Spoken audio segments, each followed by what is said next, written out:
Bonjour et bienvenue à Fil et Tricote. L'Halloween est passé, on est en novembre, on peut finalement parler Noël. Et quand on parle de Noël, on parle aussi peut-être de cadeaux qu'on veut tricoter à la main.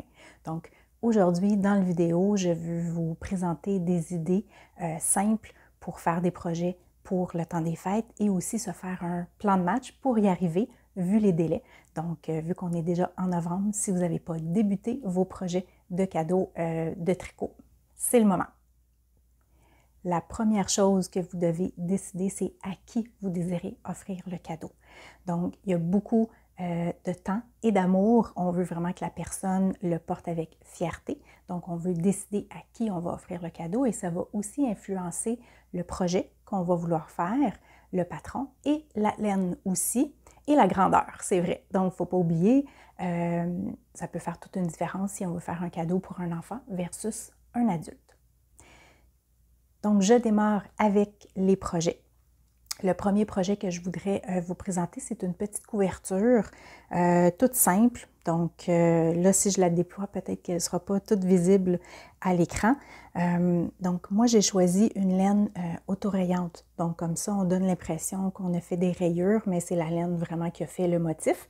Et au niveau du point, je l'ai tricoté à plat et tout à l'endroit. Donc, les deux côtés à l'endroit.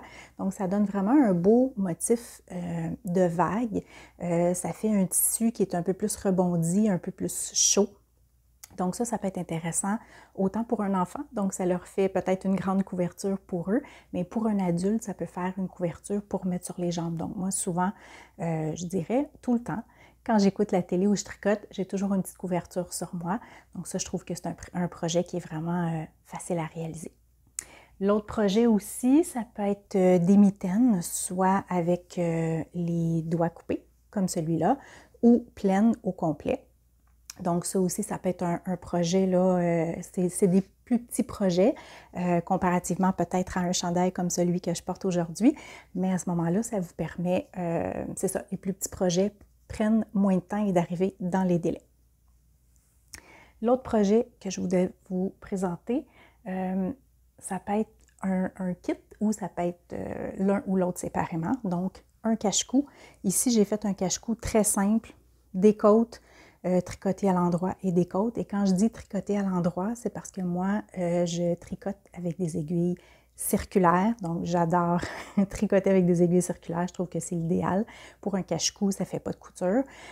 Encore là, design très, très simple, petit projet, pas trop long à tricoter. Donc, c'est quand même réalisable dans le temps.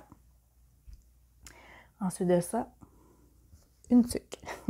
Donc ça aussi, très facile à réaliser dans le temps.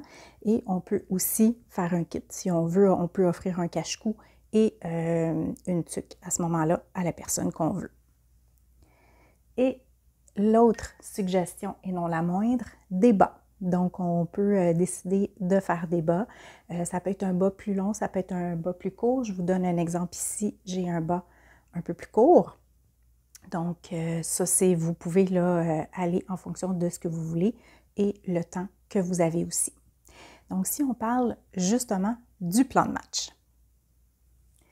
Donc, le plan de match, pour réaliser vos projets, c'est sûr que vous pouvez vous allouer un nombre de minutes, exemple, par jour. Donc, exemple, à tous les jours, je tricote 30 minutes. Moi, ce que j'aime beaucoup, c'est me fixer des objectifs. Je trouve ça plus encourageant que juste tricoter dans le temps. Donc, je vous donne un exemple. Pour la tuque ici, vous pourriez dire comme moi, j'ai une bordure avec des côtes. Ensuite de ça, j'ai tricoté la tuque, les diminutions et l'ajout d'un pompon. Le pompon est facultatif. Ce que vous pourriez faire, c'est que vous pourriez vous dire, bien, la première semaine, je me fixe comme objectif de faire la bordure de ma tuque. Deuxième semaine, je tricote la tuque. Troisième semaine, les diminutions et la finition. Et la quatrième semaine, l'ajout du pompon. Dans le cas des bas, moi, ce que j'aime beaucoup, c'est tricoter en tandem.